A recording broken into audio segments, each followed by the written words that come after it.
Hi, good evening everybody, and welcome to the daily Rambam Shiur number lesson 114. We are covering Hilchos Nezirut from chapter 3 until chapter 5. Right now we are just about to greet the month of Elul, and as we know that this is a very special month. It's a month of preparation to the upcoming year. It is a month of Cheshbon HaNefesh, and once upon a time I heard a beautiful explanation of the Rabbi how come Cheshbon HaNefesh is designated only for 1 month only. And one of the explanation given that typically a Cheshbon is not something we should keep doing for a few reasons. Reason number one, because it will keep us busy doing the Cheshbon and will prevent us from doing the work necessary to do. Further than this, when a person really makes a right Cheshbon HaNefesh and realizes how much more there is missing, it can lead him to come to a depression. And as a result of it, he won't be able to do Avodas Hashem, the serving of God, besimcha. For that reason, a person may ask, if this is the case, how come in the month of Elul we are allowed to do those things which may bring us to opposite of simcha, opposite of happiness, depression, sadness? And the answer is, since in the month of Elul the Yud Gimel, the 13 attributes of mercy are shining, so therefore any negative consequences are assured that they are not going to be harmful. And the connection to this particular shiur is very obvious. Since there is a remez min haTorah that the month of Elul is a time of Cheshbon HaNefesh, as it says, Uvochso es oviho ve'es imo yirach yomim. When the Torah in Parshas Kiseitze tells us about when a lady who is a Eishes Sifas Toyar is about to marry their husband, and she leaves the culture and what she's being accustomed to into a new life, it takes a period of 30 days in order she needs to cry about her father and her mother for 30 days. 30 days since when it is being introduced by Eishes Sifas Toyar as Shloishim Yerach Yomim, and Yerach Yomim generally it is 30 days. So when it comes to Hilchos Nezirut, we will see that the entire contents of the first chapter of the Rambam of today's, when he deals about Stam Nezirut by default, and as a minimum amount of Nezirut a person takes upon himself is an amount of 30 days. Since it is written, Ubimlois Hayomim Ho'ele, Hayomim, said over here the word Yomim, and said in regarding of Eishes Sifas Toyar Ubochso Esovio Vesimo Shloishim Yerach Yomim. So from the Hekesh that says over here Yomim and says over here Yomim, says the Yerushalmi, this is the Mokir why Stam Nezirut is Shloishim Yomim. There is also another explanation that is given, since by a Nazir it says, and the completion of the days of Nezirut, the word completion, and the only days that I will make them complete is only in a context of Chodesh, because we know that a real Chodesh Alvano, is typically 29 and a half days. However, since you are never being moine fractions, you are memale, you're filling up and you are adding the extra day into a full day. So therefore, this is the mokim that when a person takes upon himself a Nezirut, so Stam Nezirut is not less than 30 days. Even if he said, I'm taking upon myself a big Nezirut, it will be a 30 days. Or if he said I'm taking 1 day, it will be automatically 30 days. If a person specifies that he takes upon himself 31 days, 40 days, or even, for example, if a person takes upon himself 30 days and 1 hour, so he will have to keep 31 days, since again there is no hours for a Nezirut. So a minimum Nezirut is always 30 days.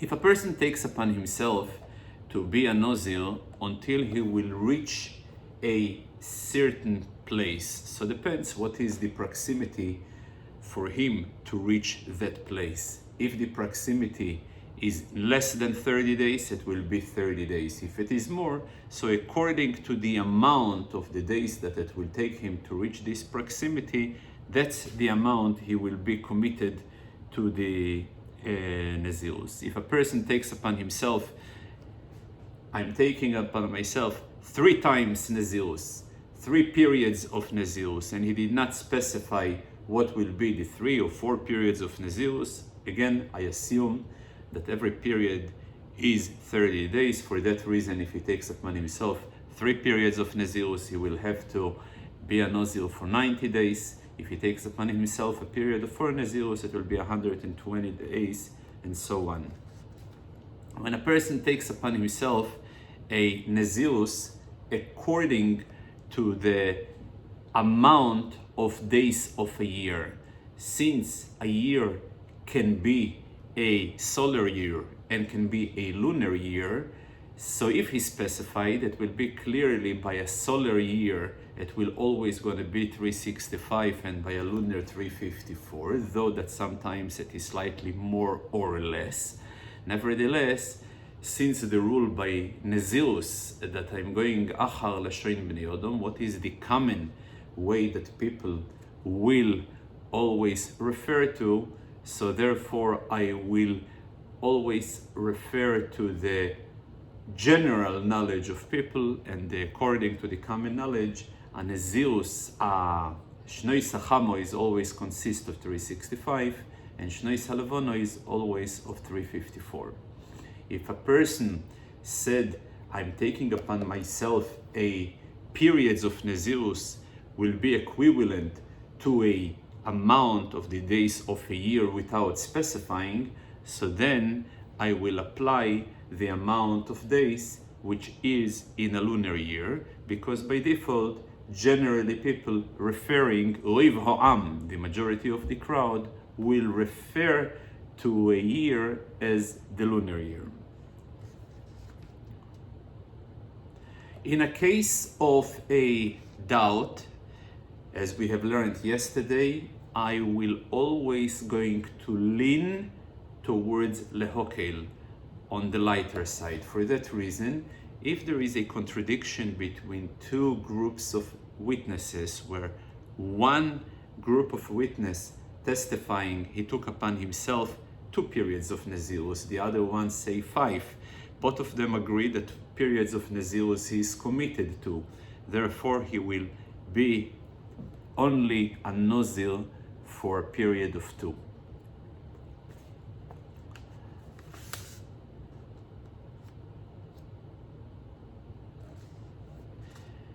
If an individual took upon himself 2 periods of Nezirut, and after completing the first one, he was going to a Chochom to get a Hator, to get to annul, to cancel his Nezirut. And as we have learned, that a Chochom is capable to uproot retroactively his Neder.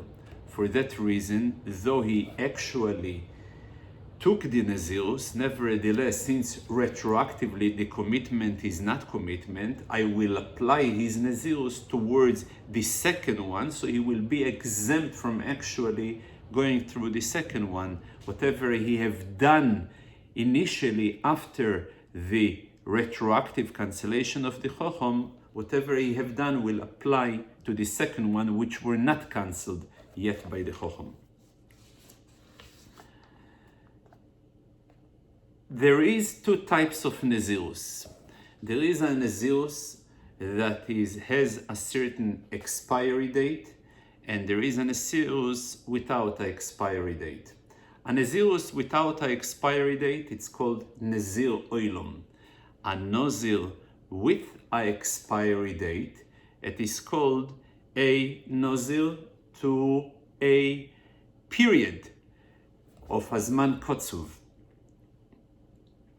For that reason, a person who takes upon himself a Nezirus Oilom, a permanent Nezirus, he will be allowed once in 12 months to go and chop his hair, since the original model of a Nezir Oilom was by Avshalom. And in Tanakh it says that after a period of 12 months, he went ahead and he used to chop his hair. So therefore, he is serving as a prototype model for all type of Nezirim who are taking upon himself a Nezirus Oilom. However, if a person takes upon himself a Nazir with an expiry date, even the expiry date may be in a reality 80, 100, 200 years, since he was setting a limit, so he has no right ever to go and trim his hair, and he will always going to be committed to keep his hair growing. There is a third type of a Nazir, which is called Nezirus Shimshin. Shimshin Hagibur, from the heroic figure who was serving as a judge to help and assist the Jews against the trouble and their struggles with the enemies in Israel in the early days of them entering the land of Israel. So he was a Nazir Shimshin. First of all, he was able to be in touch with corpse and be metame. The only two restriction he took upon himself is not to drink and to have any access to grape and wine, and the having never chopped his hair, never. So on the other hand, if an individual takes upon himself to be a Nezir Shimshin, to be like Shimshin Hagibur, so he will be exempt from the restriction of not being metame to a mess. However, he won't be able every now and then to trim his hair like a typical Nezir Oilom, and on top of it, he won't be able. Today, this is the only type of Nezirus where he cannot go to a Chochom and be Shoyel al Nizoi, which means to go and have the Chochom retroactively cancel and annul his Nezirus.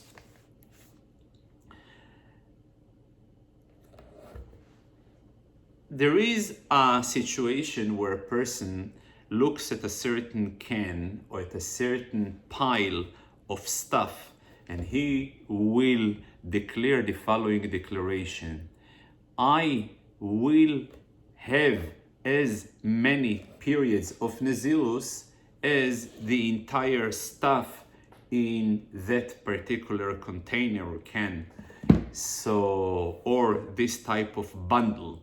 So the general ruling, I will view what is the specific object that he compared the periods of Nezirus that he is committed, whether this particular object can be broken into many pieces, is separatable, like for example when it comes to sand grains, or it is in a form of a solid, though it is many grain, but there is a typical example is mustard.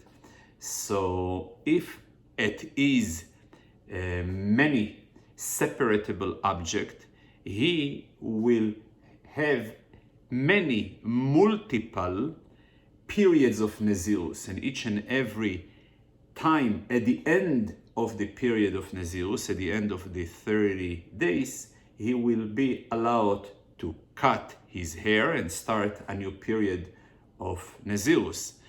If he compared the amount of his commitment to the Nezirut to a container that contains inside a solid item like mustard, he will be just a Nazir Olam without breaking his Nezirut into periods of 30 days and 30 days.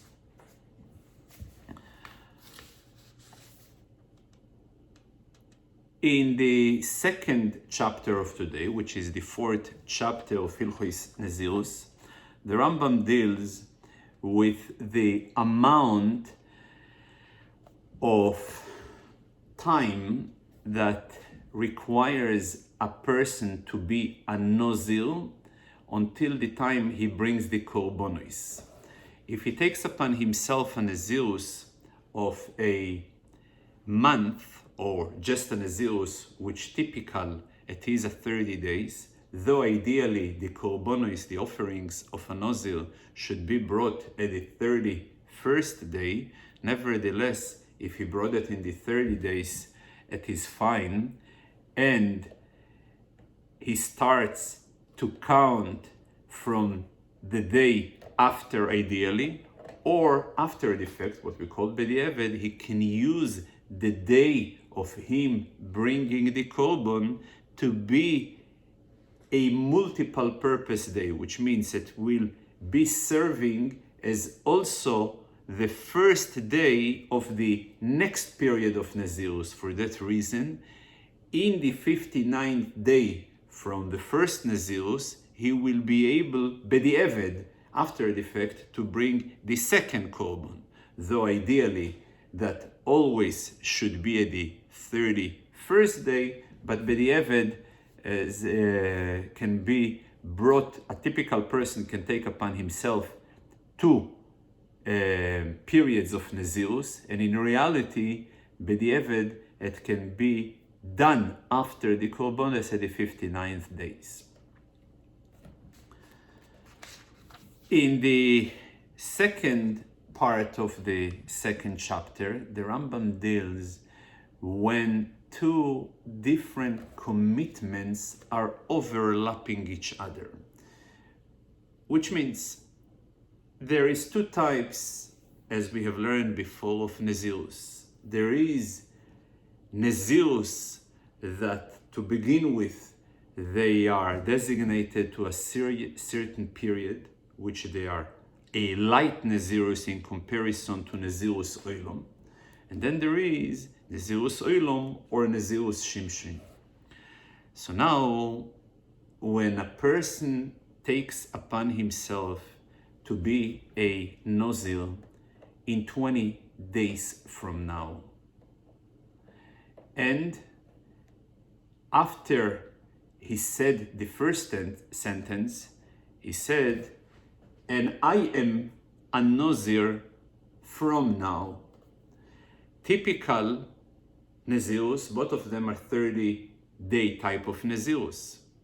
So for that reason, since they have equal weight, he starts the second Nezirut first, since the actual starting time is from today, though the first sentence who came of his mouth should have priority. However, the application of this priority technically cannot be starting until 20 days from now. For that reason, he starts the Nezirut until the 20th day. At the 20th day, he will be committed to fulfill his first Nezirut. However, what will be done then, after the end of the first Nezirut, which means after the end of this Nezirut that was supposed to start 20 days from then, he will need to pay the rest of his original Nezirut that started before the 20-day period have begun. For that reason, he has still a balance of 10 days left. However, given the fact that after taking the haircut, he cannot really have any period of Nezirut less than 30 days, so he will need to add extra 20 days to the upcoming Nezirut. There is also, this is when we're talking over here about two levels of Nezirut with the same way. However, if a person takes upon himself, one Nezirut is a regular one and the other one is a severe one. For example, if a person said, I will be a Nazir in 20 days from now, and he refers to a Nezirut of a 30-day period, and suddenly then he is saying, and I am a Nazir Oilom, I will be a permanent Nazir from now. When he enters to the mode of a Nazir Oilom from now, or even a Nazir Shimshon from now, he is not letting to the lesser, severer type of Nezirut to apply, and for that reason he will remain to be a Nazir Oilom or Nazir Shimshon for the rest of his life.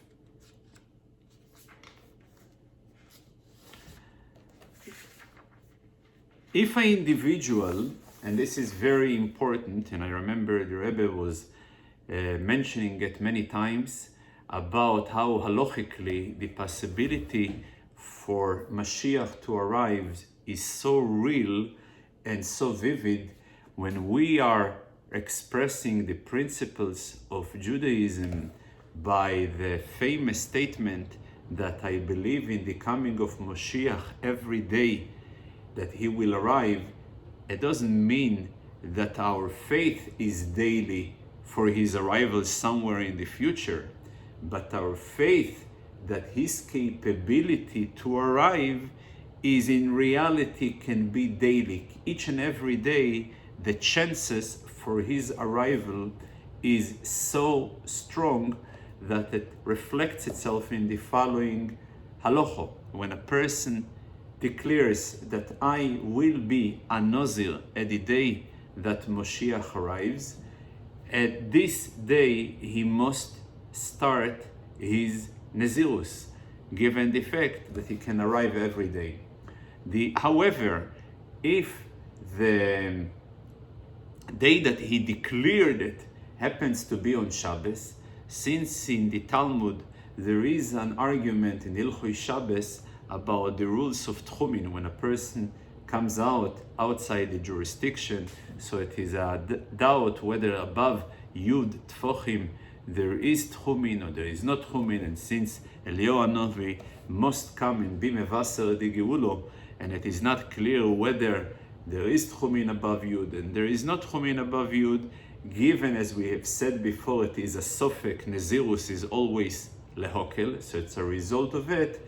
If he took upon himself the Nezirut on Shabbos, so then he won't, and Yom Tov as well, because Tchumin is applicable on Yom Tov as well, so then he is, as a Sofek, he is not committed to start his Nezirut on that Shabbos. However, next Shabbos, he will be committed to keep the Nezirut for the reason that since he is already in the mode of Nezirut, so he cannot remove himself out of the mode just under pretense of a Sofek. So the Nezirut will still remain.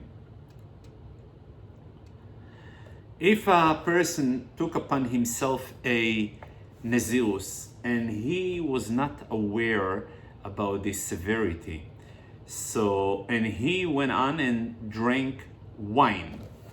Only if he drank wine, the upcoming rule is applicable, because if he violated by metam lemesim or cut his hair, obviously the Nezirut is terminated and he must start a new count. However, when it comes to wine, if a person violates it, and especially if he's done it unknowingly, he is still, those days that he was so-called desecrating or ignoring the rules of wine, the restriction of wine, are still being counted biblically. However, rabbinically, he needs to pay an equivalent amount of days that he missed by not behaving properly in regard of wine, to pay off those days that were neglected.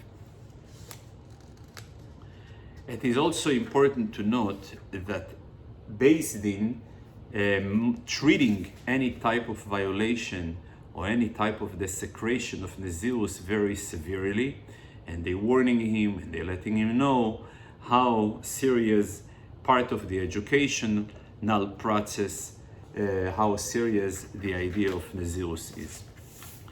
In the third chapter of today, which is the fifth Perek in Hilchos Nezirut, the Rambam covers the three fundamental aspects of restriction a Nazir must abstain from. So first of all, there is the idea of wine. Not only wine, but also grapes. Not only the grapes, but also the pit of the grape and the shells of the grape. However, when it comes to the leaves of the grapes, he is not violating if he is consuming, because they are not considered to be part of the pri as far as the restriction goes for him not to benefit migefen hayayin. Also important to note that all aspects of the grape, they can be accumulated and be mitzaref, being combined with each other in order to add up to the issue of kezayis. When it comes to ta'aruves, it is very interesting that many of the issues of the restriction, prohibitions of ta'aruves, they have learned from Nazir. And in Nazir, for example, not only wine on its own will be prohibited, but also in a format of ta'aruves. If there is a certain amount of kezayis that is being mixed with shloisha beitzim, which is about 6 times more than the actual kezayis, and a person ate the entire shloisha beitzim, he will be violating the restriction of wine. And the reasons why indeed the humor, the severity of prohibition of wine by a Nazir is so strong. So there is 2 reasons. Reason number 1 is very logical, similarly to the logic behind, according to many, the restriction of chometz on Pesach. Since chometz is an item that people very accustomed to benefit throughout the year, and suddenly Pesach it is forbidden, so therefore added restriction were introduced to the chometz in comparison to other isurim. Similarly to this, also when it comes to wine, since most people are very much accustomed to drink, for that reason there is many added restriction were given to the Nazir when it comes to the wine. There is some others says that the word Yazir Lashem, that I'm adding from the word Yazir, that he takes upon himself an extra restriction to abstain even from the ta'aruves as well. Also, there is one unusual restriction when it comes to Nezirus, where he will be violating many lavin for different products that he was eating. He will be violating the chartzanim, the zog, each and every product of the restricted item will be a separate type of malkois. The only exclusion when it comes to yain and choimetz, wine and vinegar, because both of them essentially are the same product. The only reason is the time period, the decay process that goes on the wine when it turns to be a vinegar.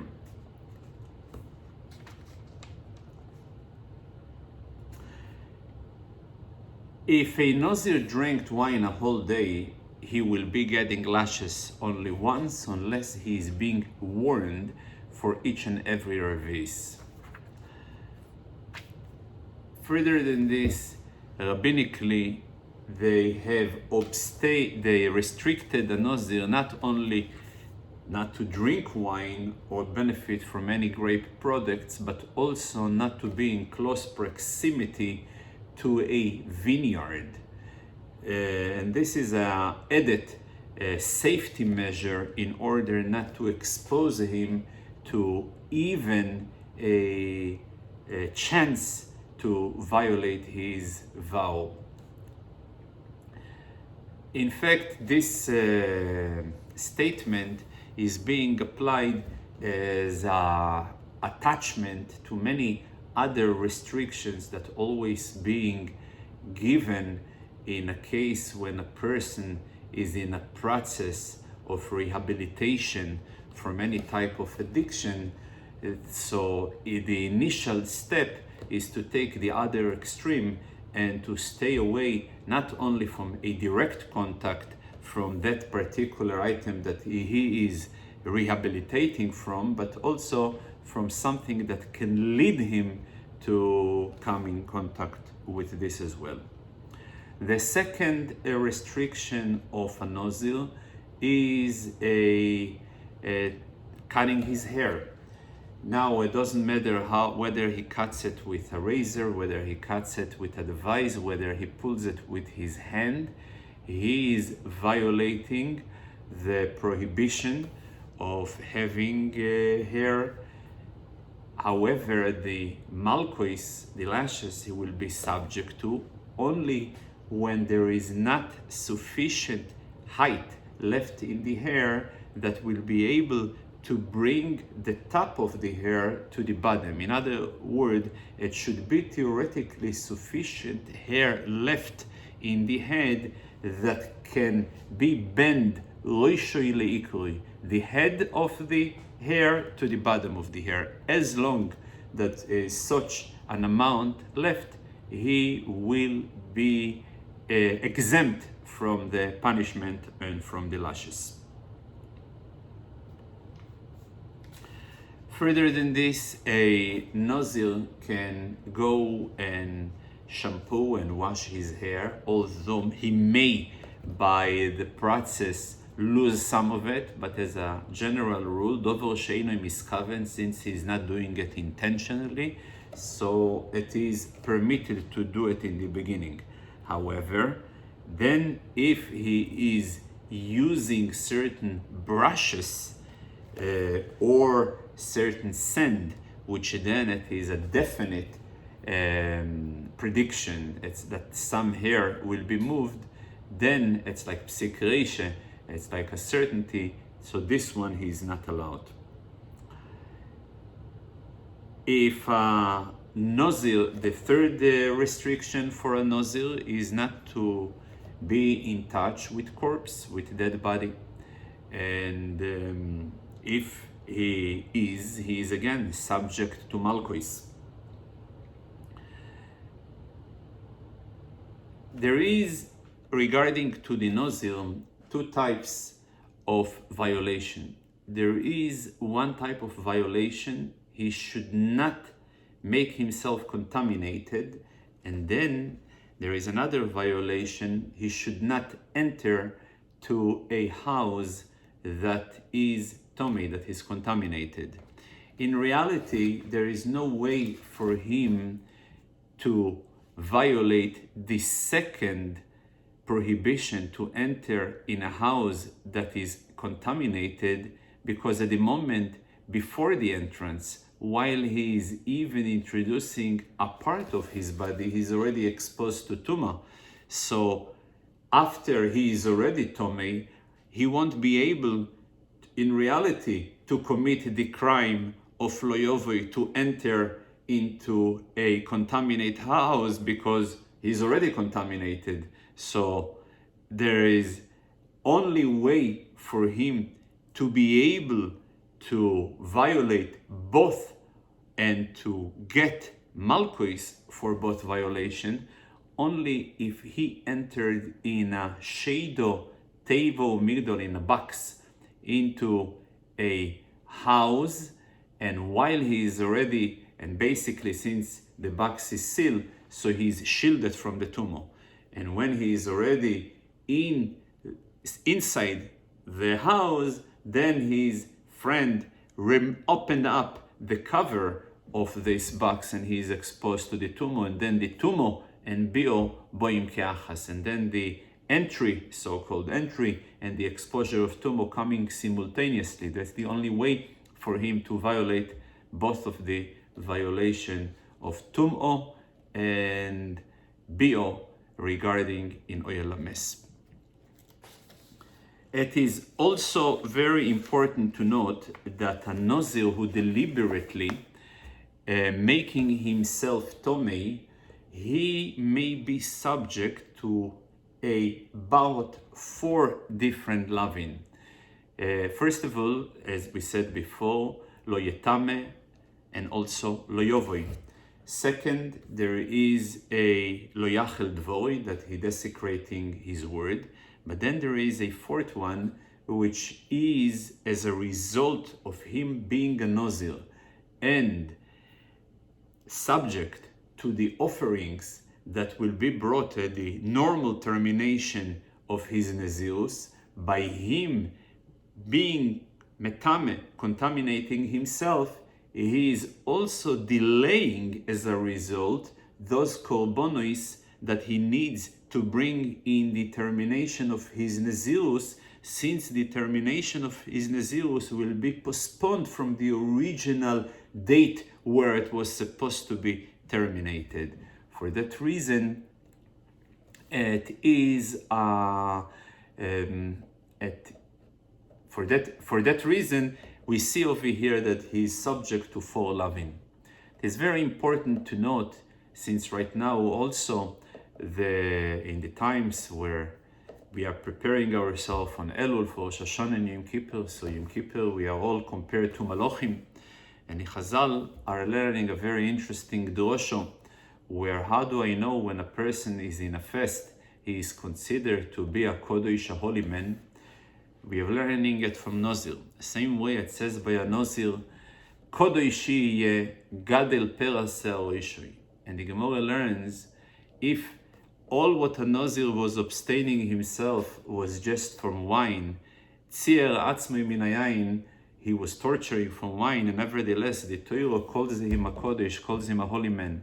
A person throughout Yom Kippur, when he is abstaining from the 5 inuim that the Torah tells him, how much more so that he is a holy man. So, as we said before, right now in a time that we are preparing ourselves in a times of holiness, so it coincides b'Hashgacha Pratis the rules of Nezirus, and according to Minhag Yisrael, to wish each other Aksiva v'chasim atoivo, leshon atoivo, mesuko. Thank you.